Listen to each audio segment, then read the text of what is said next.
Welcome, everyone. When I was 17 or 18 years old, my dad handed me a little book called Psycho-Cybernetics by Dr. Maxwell Maltz. At the time, I didn't know anything about New Thought movement, New Age, or anything else. And my father said, "Here, dearie, I think you might like this little book." And when I read it, it stuck with me the rest of my life. I thought, how interesting. It isn't what we appear to be to the world, it's what we believe we are that's going to matter in how our life turns out. That was the beginning of this journey for me. Well, I have a wonderful guest with us today, Mitch Horowitz, who I've interviewed on Gaia. We did a series called Occult America on the genesis of the New Thought and New Age movement. And now he's taking it on. He has written his own book.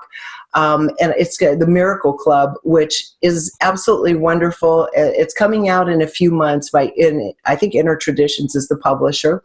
And we're going to talk a little bit about what he's learned along the way by making a life of studying New Thought, New Age movement, and distilling it down to what really matters. So without further ado, here we go. Mitch, welcome. It's so good to see you here, even though it's virtually instead of in the Gaia studio. Right. Thank you. Great to be here and great to see you. Yeah, and I love what you do because you're thoughtful, you research, it's practical. I mean, you write, your articles appear everywhere in very solid journals, even the New York Times, right? So I think that's because people respect the level of research and inquiry that you put into these topics. And what I'd like to do is launch into just right off the bat, why did you decide to write the Miracle Club after all the research you've already done and so many books that you think have covered portions of this? Well, I've always described myself as a believing historian, and my previous books have primarily been works that track the history and the impact of alternative spiritual and occult movements. And after I published my first book, Occult America, I noticed that a number of people were coming up to me and asking me, "Do you believe this stuff? Do you believe this stuff?" And when I'm asked that question, I give a very ingenuous yes. Yes, I do. I have my own criticisms. I have my own perspectives, my own doorways into these topics, but I'm a participating chronicler of alternative spirituality. And yet, there were a number of people who didn't necessarily know what to think after my first book. I think my second book, One Simple Idea, which was a history of the positive mind movement, people began to understand that I was working with these ideas as well in a practical, hands-on way. And I've done several books since then, but I wrote the Miracle Club because I felt like I really needed to come to terms with personal practice. What do I do? What do I think works? I'm dedicated to New Thought and to various strains of New Thought. And the truth is, this notion that thoughts are causative is really the kernel of almost all of our alternative spiritual systems. I mean, that really is the beating heart at the center of most of our alternative spiritualities and many of our mainstream spiritualities. And I really had to ask myself, look, the modern New Thought movement, or whatever you want to call it, by whatever name, has been with us, say, for 150 years. It's really time to come to a reckoning of what works, what's defensible, what's practical, and that's what the Miracle Club is about. There's history in the book, and you'll find the same voice in that book that you'll find in my other books, but it's really practical, hands-on techniques and methodology. And I try to share with the reader what's practical here, what can you really use in your hour-to-hour life. And by that, I really mean next Tuesday at 3 o'clock, because you have to be able to measure the impact of these things in daily life. And I think measure it in the most concrete way. So that's really the aim that I set out with in writing this book. Yeah, the practical part is what I really pick up on in your work. I mean, the wonderful chronicling you did in Occult America, I think we did 2 or 3 shows on that. It was so much fun. Everybody loved it. But the reality is to use it. And you have kind of a conflicted relationship on one level with the words New Age, as do I. And that's because of a perception that this is something that has turned into kind of a fuzzy way of viewing morality, spirituality, and so forth. But you're saying, on the other hand, no, New Age still has a place if you use it in a mature and respectful way. Let's talk about the word or the phrase New Age and what that means to you, and how we begin the process of maturing it rather than just looking at pictures on a vision board and thinking we're going to make $5 million next year. Right, and I think that's right on. I do embrace the term New Age. I describe myself by the term New Age, and to me it means very simply therapeutic spirituality. It's that simple. It's a radically ecumenical culture of therapeutic spirituality. Why there's so much heat and friction around the word, around the term, or why there's this resistance to defining it, I'm not always sure, because it can be defined, and I don't think the word should be sacrificed. I don't think the word should be ceded to critics who just use it as a kind of epithet to describe everything that's unrealistic or squishy, in our spiritual lives. At the same time, the New Age culture is permeated by a childish tone, by a lot of people, frankly, who are fleeing the responsibilities of outer life, by a poor administrative, business, and scholarly culture. And I feel at liberty to say these things because I've defined myself by the term New Age and functioned within its culture for well over 20 years. Until recently, I was the vice president and executive editor of a New Age imprint at Penguin Random House. I've spoken nationally and internationally, like you, at New Age conferences and alternative spiritual conferences of every sort. I've worked with the various superstars in the field and some people whose names are lesser known. And I've gotten to see how the sausages are made. And it ain't always pretty. There's a great deal of childishness in tone, in historicity, in professionalism within the New Age world, and that's partly a mark of the success of New Age. New Age has always been anti-hierarchy, and that's terrific. A lot of us who come to the alternative spiritual scene are running away from very strictly stratified religious cultures. We want to do our own thing. People use the term cafeteria religion as an insult. To me, that's not an insult. Anybody who wants to call me a practitioner of cafeteria religion is entirely welcome to. I view religion as combinative and syncretic and very free-flowing and open. And that's what's beautiful about the New Age. But the success of all that has meant that we've also attracted an outsized portion of people who are unwilling to, or frankly, unable to deal with some of the norms of outer life. And for them, do your own thing, so to speak, becomes a excuse for flakiness, for unaccountability, for unreliability. And that's not what we need in the New Age. Yeah, we can put up with some of that. Every movement has its lost sheep, and lost sheep are welcome. Lost sheep are welcome. But there comes a point where this notion of not being accountable, this notion of not knowing where the bathroom is at the spiritual center, and this has happened, and I'm being glib, of course, but this proclivity not to be accountable, professional, good at record keeping, scholarly, be grounded in history. These things I don't see as virtues. That's not go with the flow. And sometimes people who are kind of masking a proclivity towards flakiness, frankly, use the go with the flow culture of New Age as an excuse, as an escape hatch. And I think it's time our culture did some growing up. It's time it did some growing up. I couldn't agree more with you, having lived so many years in Sedona where that really kind of predominates. And, honestly, it seemed in my own experience from, reading Maxwell Maltz's book all those years ago, through the 1980s when it was really a burgeoning of a lot of channelers, for example. Yes. A lot of people coming up with channeled information and downloading information. Some of it was beautiful information, and some of these people were totally legit. I mean, there are a couple that I still very much cherish and honor to this day because of the quality of information. But a lot of it, no, not really. It was people kind of tapping into their own desires, their own minds, their own subconscious, conscious, and calling it enlightened channeled information, which had no accountability at all. Let's talk about what happened for a moment in the 1980s and 1990s that kind of created this loosening or lax demand for any kind of accountability, as you just said. Well, there's an impulse in American spiritual culture that, again, is a very noble impulse, which is that anybody can pierce the veil to the other side. Anybody can serve in the role of prophet. It's a very exciting, alluring idea, and there's a lot of truth to it. If you look at a figure like Edgar Cayce, an everyday man who became this extraordinary medical clairvoyant. If you look at a woman like Helen Schucman, the scribe for Course in Miracles.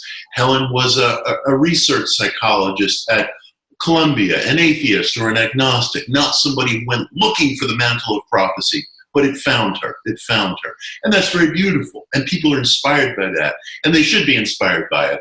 But it also plays into the ego where certain people say, well, wait a minute.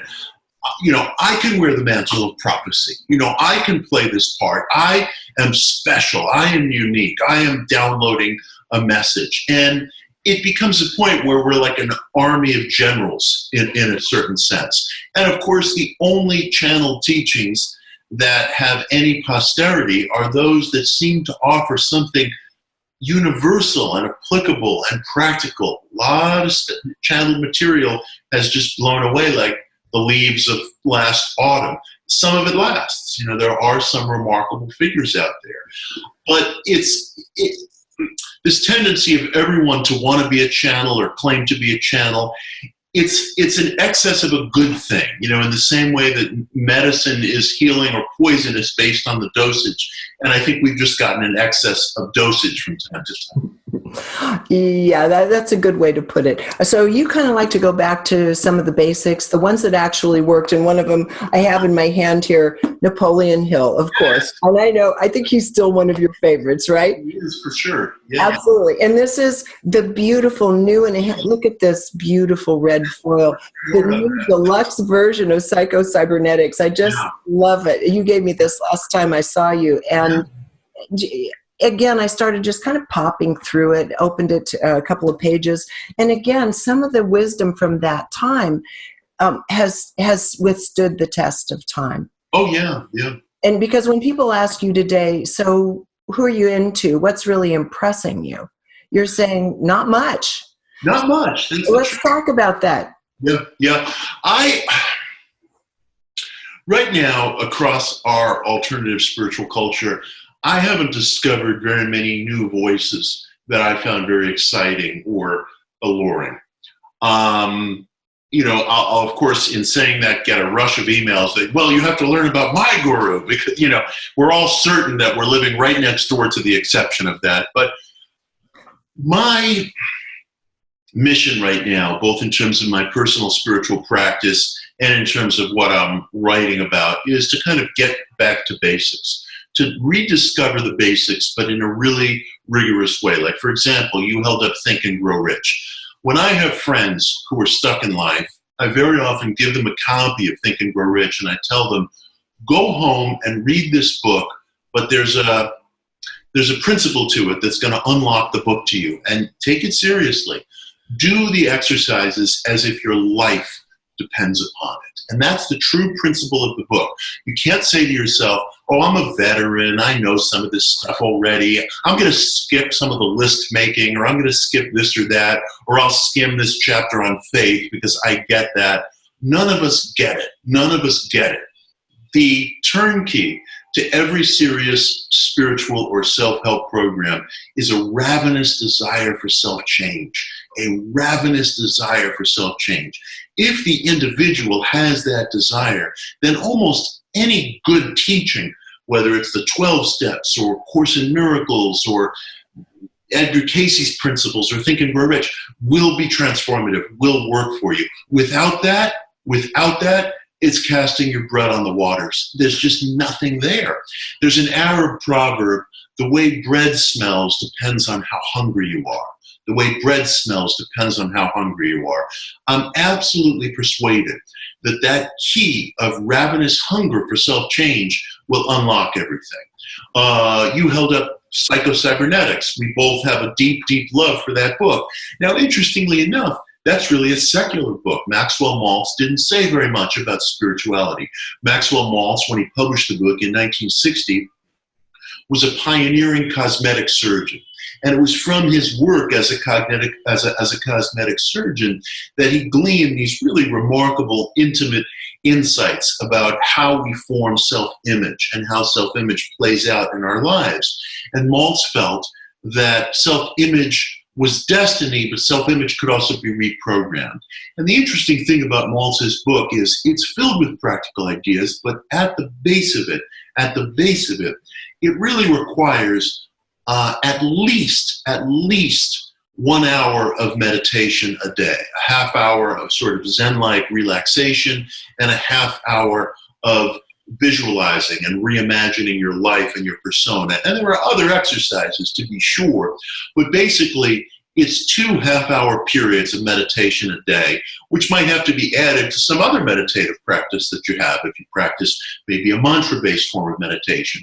And at first, that doesn't sound too challenging, but it really is. Because, of course, everything in our lives, everything in our consumer culture conspires to rob us of quiet time. Most people, including, I think, friends of ours listening to this broadcast, can't even sit for 10 minutes a day. Never mind a full hour of a half hour of Zen-like just sitting meditation, a half hour of visualization. So I tell people when they pick up Psycho-Cybernetics, do they realize the challenge that it presents to us in 21st century life to sit quietly for 1 hour each day? Most people don't do it, and they won't do it, and they won't discover that they won't do it because they won't even try. So in getting back to the basics, we sometimes discover the barriers that are in front of us, and they're enormous. They're enormous. I mean, most people will not even try. So it'll never even resonate with them. What's the big deal? An hour of meditation a day. But the precious few that will try are in for good news, because the truth is, if you're ravenously hungry, these programs will work, but you have to do everything, and you have to do it with absolute commitment. It doesn't matter if your friends think you're a lunatic. Don't talk to your friends about it. It doesn't matter if your kids think you're going crazy. Let your kids play their video games. Do this for yourself. Do it every day. And anytime you approach a program with a sustained, passionate maturity, a real adult passion, not a childish passion of just, I'll try this, and if it doesn't work, I'll do this, but an adult passion, things will happen. Things will change. But that passion is the turnkey to everything. So I'm in a real back to basics kind of mood. And so for me, books like Psycho-Cybernetics, Think and Grow Rich, and many, many others, they return me to that place. And that was the inspiration for my title of the book, The Miracle Club. The Miracle Club is actually about a book of occult explorers who gathered together in the 1870s here in New York City, where I live, and that became the precursor to the Theosophical Society. And they were a group of people who said, what is out there? What is out there? That was their question. And I want to reignite the passion and the inquisitiveness of the early Miracle Club. And that's what we all are. And anybody can kind of join it instantly. It's just a question of having passionate, sustained appetite for self-experimentation. And that's what the book is about. So when we start looking into these, we run up against concepts that sometimes seem almost contradictory, because you're talking about taking a very mature approach, a very focused approach. And at the same time, as Psycho-Cybernetics will point out, you must be very relaxed in this. It can't be effort. You can't effort your way through it. Right.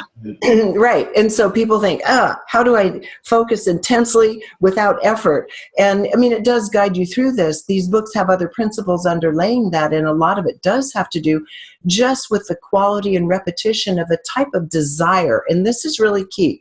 Napoleon Hill's book, desire.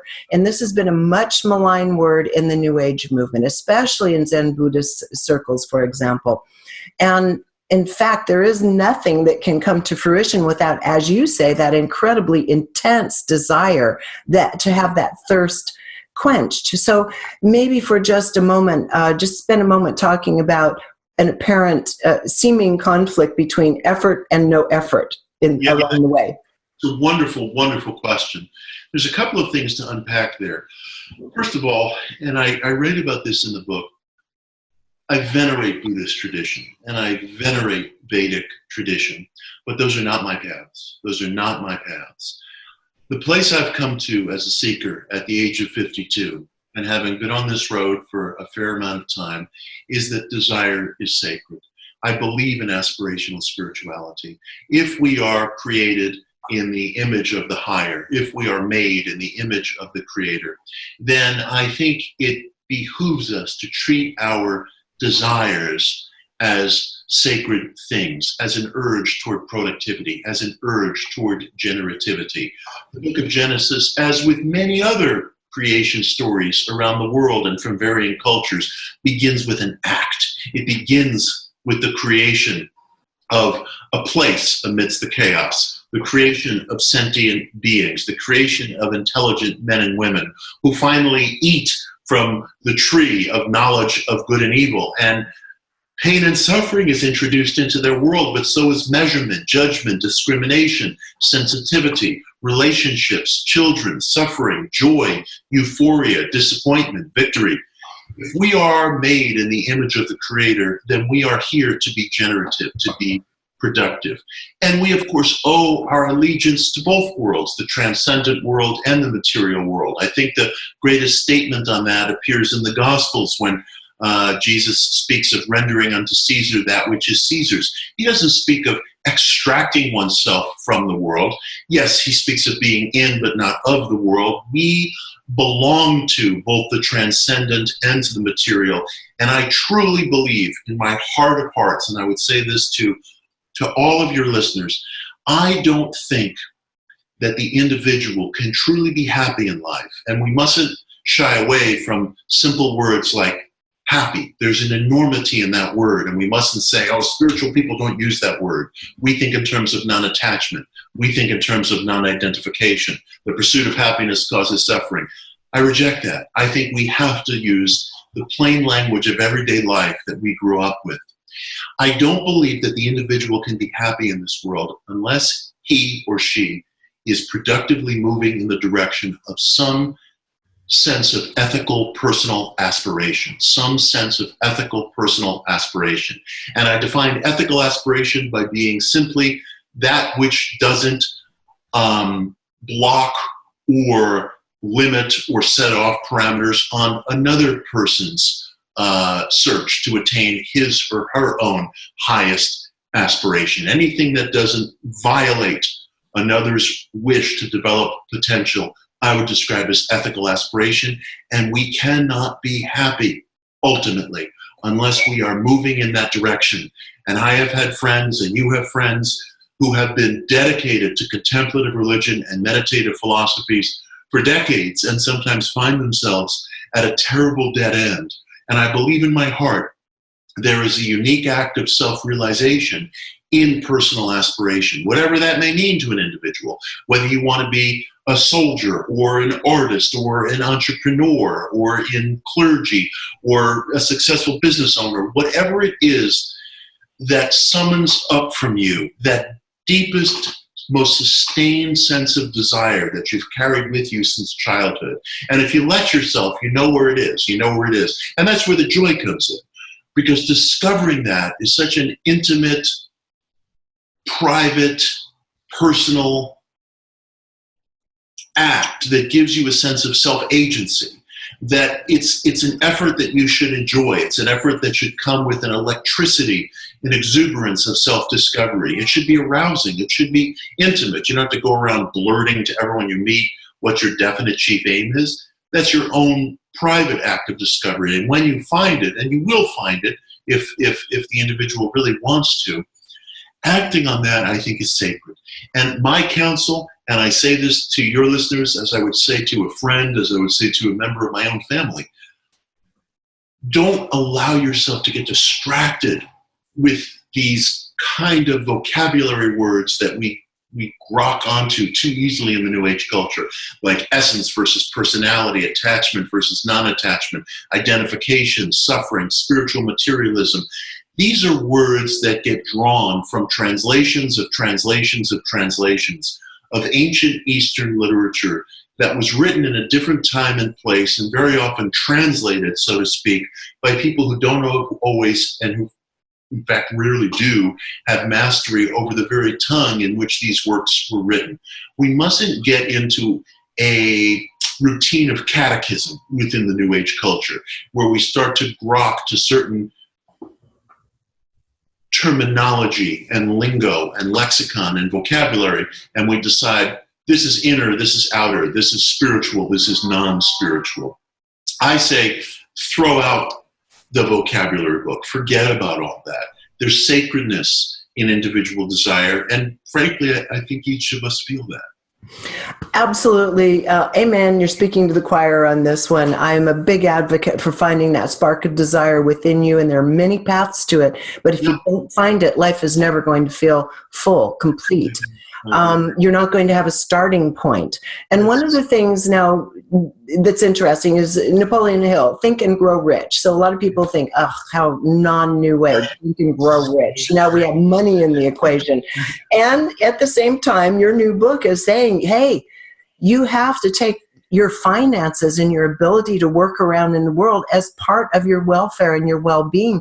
And it's silly to just throw it out because of some new age adage or thought process. Right. And so I just wanted to point out one thing before we go into that. Napoleon Hill was also saying that these riches may simply be greater harmony in your family. Right. That happiness is a major part. Discover and understand your happiness. He wasn't just talking about money, even though the original research was based on Fortune 500, the top 500 wealthiest guys in the world, and we're going to get on that in a moment too. So please comment. Sure. You know, you're absolutely correct. Some people are very turned off by Think and Grow Rich because they feel the title itself seems gauche and materialistic and unspiritual. They feel like they'll be embarrassed, to be seen reading it in Starbucks or on the subway or what have you. And I understand that. I get it. In New York City where I live, the intellectual culture is such that everyone wants to seem very serious and everyone wants to seem real, and nobody wants to be seen reading Think and Grow Rich at the New York Public Library, where I have a residency at the moment.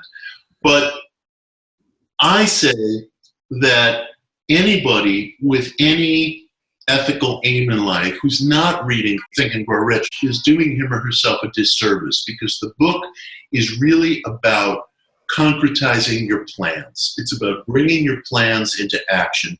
He used the title Think and Grow Rich because, first of all, he wanted to attract public attention, and he was a great communicator. And let's face it, most people do feel that what they need in this life is more money. And when he wrote the book in 1937, just as we were beginning to inch out of the Great Depression in this country, that was the chief concern in almost every household. And he spoke with a megaphone, He wanted to shout it from the rooftops. He was a great communicator, and he hit upon maybe the greatest self-help title in modern history.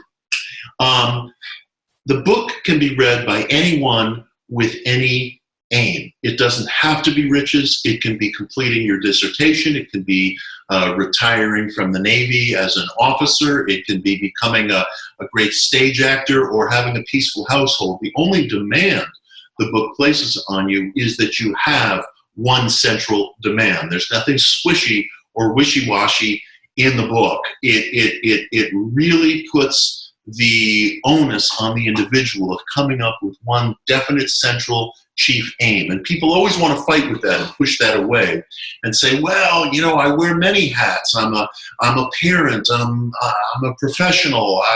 I'm a caregiver. I have all kinds of things I want to do. I think life makes a tough but just bargain with us. And that is that accepting some kind of overwhelming countervailing force, like a health problem or a severe accident or the circumstances of geography, accepting some significant countervailing force, we get whatever we truly want in life, but we must know what that is. That's the tough bargain life grants us. It's almost like a genie coming to you and saying, I'm going to grant you one wish, but it's on the condition that you tell me the absolute truth of what you want, or you'll lose everything. And immediately when we want to start arguing and we want to think, there must be a trick. I can say I want joy and that'll cover all the bases. And it's like, that's not really life's bargain. Life's bargain is be very specific, very clear, very actionable, very narrow, and you'll get it. But you have to be very specific. And of course, discounting enormous countervailing forces like health or some natural, act of geography or something. Interesting. Now, this gets into another kind of shadowy area because, of course, all the people that were interviewed in that book, that particular book, Think and Grow Rich, were men. I don't know if there was a single woman that was interviewed. And you're talking about this one thing, knowing that having your mind very clear on this one thing that you used to express. Yet, let's take women. You can take people of color because it was mostly all white men, not just men, but white men. Okay. White men, in terms of studies that have been done, have a higher level of serotonin because they have a higher level of understanding their place in the world, of confidence and so forth, that creates these chemical, chain reactions. So now, what would you say to, for example, a woman who, yes, she has a purpose. It's like, I really want to bring this to the fore in my life, but at the same time, I really don't want to fall down in my job as a mother and so forth. I mean, women tend to be a lot more split and a lot more multitasking. Yeah. It's harder to go into that same mode of focus. What would you say to us? Yeah, that's a wonderful question, and you're absolutely right on in pointing that out. This book was written in 1937, and not only is it mostly whiskered white men who make up all the examples in the book, but there are actually gender and ethnic stereotypes that appear in the book because of the time in which it was written. Now, here's what I would say, and I want to give you a really honest and frank answer because the last thing on earth I want to do as seeker to seeker is give you or any of your viewers some canned answer, like it's all the more important that you read it or whatever. Here's what I think, because I've wrestled with this question myself. We live in a household here in New York City where my wife works, we raise 2 sons, and believe me, it ain't easy. We don't come from wealthy backgrounds. Neither of us are trust fund babies. Mom and dad have no big influence or, anything like that. So, this is a home in a 2-bedroom apartment where we are raising 2 adolescent boys in a noisy city where both parents work. It is a challenge to turn to a book like Think and Grow Rich or another and say, this is my chief aim, especially when you're forced by society to wear these different hats. Women are forced and people of color are forced to deal with all kinds of burdens that white men are not forced to deal with. And it can seem almost cruel to say, well, these are the breaks, just choose one aim. My counsel would be, and I would say this to a member of my own family or to a dear friend, one aim, one beautifully, exquisitely, carefully selected aim that really comes from the most private place within you can cover a lot of different bases. It can cover a lot of different bases. It might mean an exclusion of certain things. There might be certain things that don't come to the forefront in an individual's life when he or she is dedicated to one absolute aim. I have to be frank about that.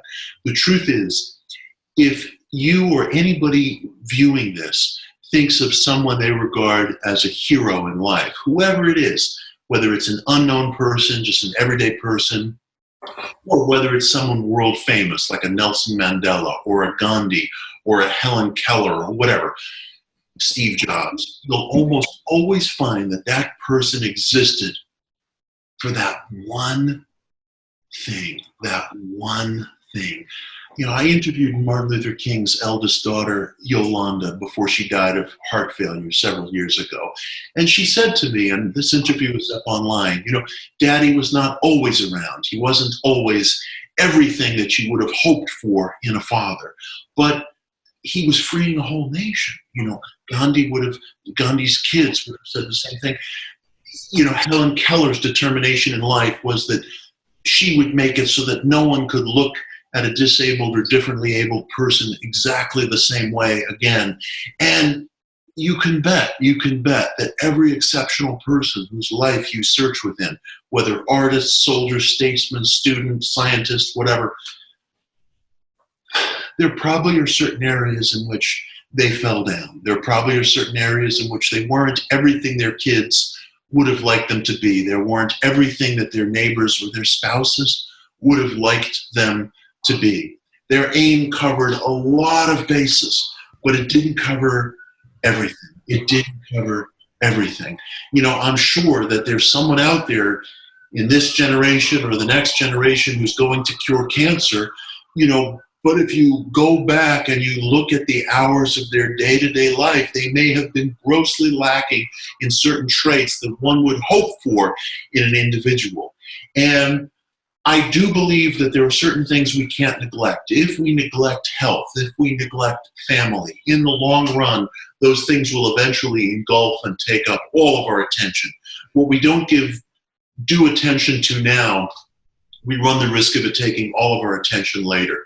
So I'm not promising that you can, mount a unicorn and go riding off into perfect sunsets, but I am promising that you will not wind down life with a feeling of regret that you didn't give yourself over to your highest sense of development, aspiration, productivity, generativity. And I do think that selecting a definite aim presents us with a challenge. A good aim can cover a lot of bases, financially, emotionally, even relationally. But I have to admit that if you look at the lives of people you really admire, famous or unknown, you will almost always, almost without exception, find an obsessional quality in that person. Right. I don't know whether Steve Jobs was a good tennis player or not. I don't know whether Winston Churchill was nice to his kids. I don't mean that in a glib way. I don't mean that in a coarse way. I just mean that, people who really lived out some sense of purpose and greatness were not always well developed in every area of life. I think that's a tough bargain. It is. I agree. It is a tough bargain. And it's realistic. Everything you've said is realistic. The reality is we can still live a life that's full. We may not ever have the money or notoriety. In this day, we were talking about people like Henry Ford, Andrew Carnegie, and so forth. We may not be, as you say, a Nelson Mandela or a Mother Teresa or whatnot in the scope of our legend by the end of our lives. But that doesn't mean that you can't fulfill that desire within. You're doing it. I'm doing it. I've been able to live the path I've wanted to live for a very long time. Yes, there was a price to pay. I wanted to be a mom. I wanted to be there for my son, and at the same time, a television producer and host of alternative material. And I've been doing this for, 25, 30 years in the alternative scope, not just mainstream media. And for me, it happened in a way that was very kind of clear and very gentle. Yeah. And I daydreamed my way into each project. I would think about it, daydream. And the daydreaming time, it would come out for me, it would come out literally that way. At the same time, I never made the amount of money I could have made by just focusing on my media career. I didn't want just that. So same with you. I mean, you've done actually quite well for yourself pursuing the things that you believe in and love. This whole genre of information as a publisher, as a writer, and so forth. So I think I really appreciate what you said about that in a pragmatic sense, and it doesn't mean it should stop anybody from pursuing that spark of desire. Yeah, I think that's right. It's interesting. we get taught by the consumer society, almost because it wants to sell this image back to us, that we can do everything. We can't quite do everything, but we can do a tremendous amount. We can do a tremendous amount, and we can do more than we think we can. But it all rests upon finding that thing that one wants to do, that definite chief aim. And some people really push back against that because they say, well, I don't have a definite chief aim. And you have to ask, do you want one? Because entertainment and just kind of punching the clock and then reaching for the chips and beer and television clicker, that can be very relaxing in a certain sense. But then we find that we've wound up giving our lives over to entertainment. And, there's that old expression, and I say this in the book, and some people don't like this, but there's that old expression, no one goes to his or her deathbed wishing they had spent more time at the office. Right. I'm not so sure that's true. I'm not so sure that old expression is true, because forget about it being the office. Maybe it's the studio. Maybe it's the athletic field. Maybe it's the stage. Maybe it's the screen. Maybe, it's something else. There may be something that we owe some of ourselves to that we haven't given. I'm not so sure that old expression is true. I think people do things at their offices, entrepreneurs founding businesses. The founding of a business is a tremendous act of self-realization. Tremendous act of self-realization. People who are doing that are answering a calling within themselves. I don't think they go to their deathbed regretting that. I hear you on that. It's interesting putting it that way. You're right. No one's really challenged that statement before. Yeah. Okay, Mitch, let's talk about some of the kind of effective uses of various techniques and such that you're exposing in your new book. Well, here's one that I was just thinking about this morning, actually. In the book, and I won't go into all the metaphysics, but I asked myself the question in the book, is there a theory of positive thinking? If we believe, and I think all of us here, you, me, your viewers, we believe that in some measure thoughts are causative. I think if we're on the spiritual path, we probably feel to some greater or lesser degree, and some of us quite strongly, that statement is true. Why? Why is that true? Why should that be true? If we assume we're not imagining and we assume that thoughts are causative, that thoughts have some extra physical agency that help determine in a very concrete way what's going to happen to us in the world, why should that be? And one of the ideas I work with in the book, and I'm not going to say much about it here, is that it may be that time is not linear, that everything is happening at once, and linearity is only an illusion that helps us get through the day. So I know I have an appointment to talk to Regina at noon EST, and that seems very real and very concrete to me. But linearity, I think we're probably discovering in the particle sciences and in psychical research, precognitive research, is an illusion. And I think some of us, and in fact, seekers throughout millennia, have had the impression at highly sensitive moments that that's an illusion. So consider what that means. Consider the opportunities that illusion of time presents to us. We often like to engage in the fantasy, what would I tell my younger self if I could go backwards? What if that were more than just a figurative question? What if what you would tell your younger self could actually be going on right now, in the here and now? If we agree to this thought experiment, let's say, that time is not linear, that linearity is an illusion, then it stands to reason that you and I could perhaps go back and talk to our younger self, because there is no going back, because it's all happening right now. Imagine what a responsibility that places on your shoulders, what an opportunity, and what a risk that is. We like to play mental games with ourselves and say, what would I go back and undo in my life? What accident would I avert? What sorrow would I change? Would I rearrange? What relationship would I avoid? That's a very risky proposition, of course, because we grow through friction. We grow through difficulty. People who suffer from anxiety, for example, are often exquisitely sensitive people. People who suffer from depression, for example, can be extremely empathetic people. These areas in which we suffer aid the process of maturation. Terrible mistakes are also teachers. We all know this. So undoing something painful from the past could also undo some mature quality that we rightfully take pride in the here and now. So be very careful about these discussions with our younger self. However, I do believe that all of us, as beings created in the image of something higher, have the capacity in moments for higher perspective. So go into a meditative state. Go into a meditative state. Make a sustained search for what you really truly think you'd want to tell your younger self and what you'd be willing to sacrifice for it, because there may be some sacrifice entailed. Averting something can also mean an opportunity lost.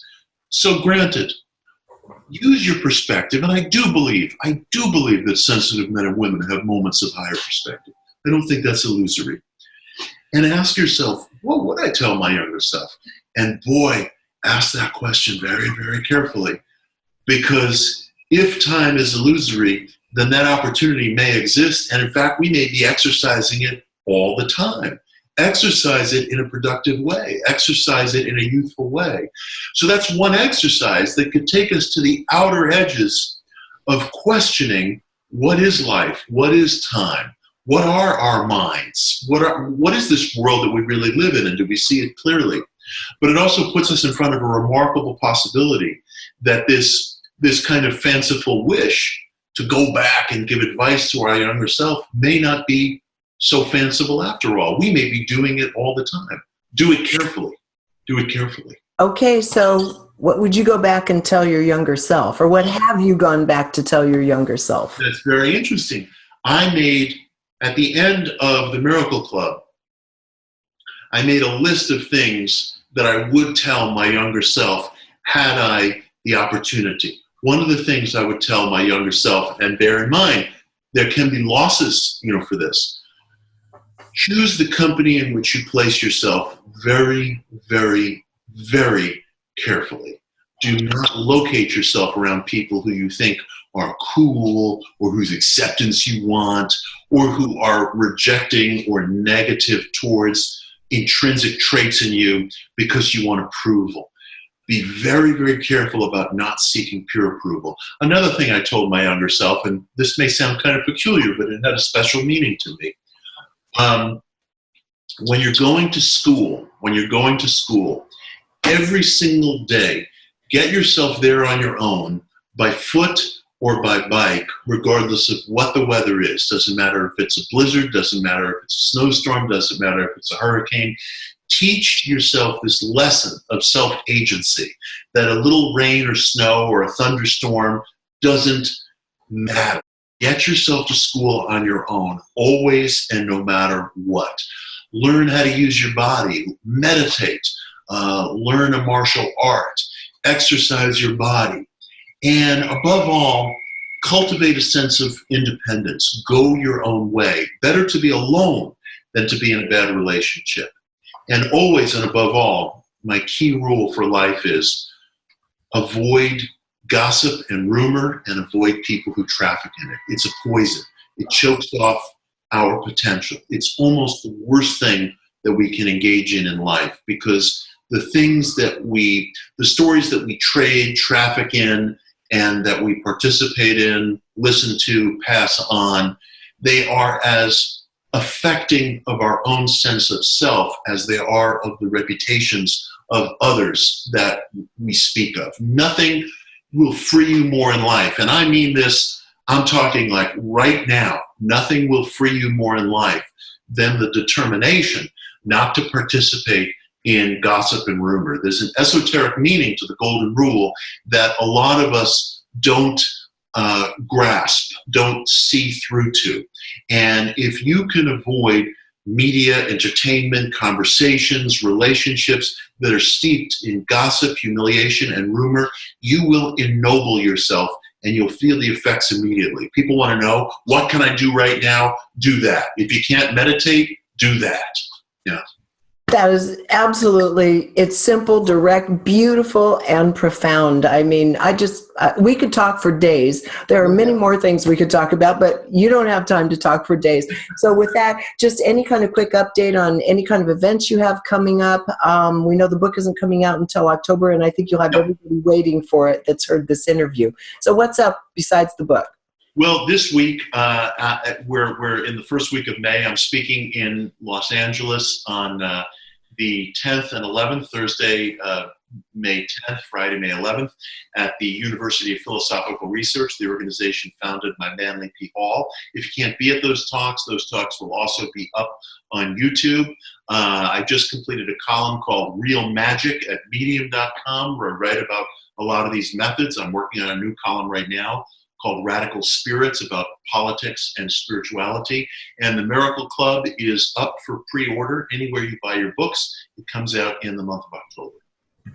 Mitch, thank you so much for taking the time to do this amidst your busy schedule. I absolutely love chatting with you because you always offer very grounded and practical information in an age, what do we call it? The post-truth era, right? You're still about truth. You take it on. Thank you so much, Mitch. Thank you. I really appreciate it. Great being here. Until next time, remember the name of the book is The Miracle Club, which you can pre-order. Until next time, thank you for joining us here on reginameredith.com.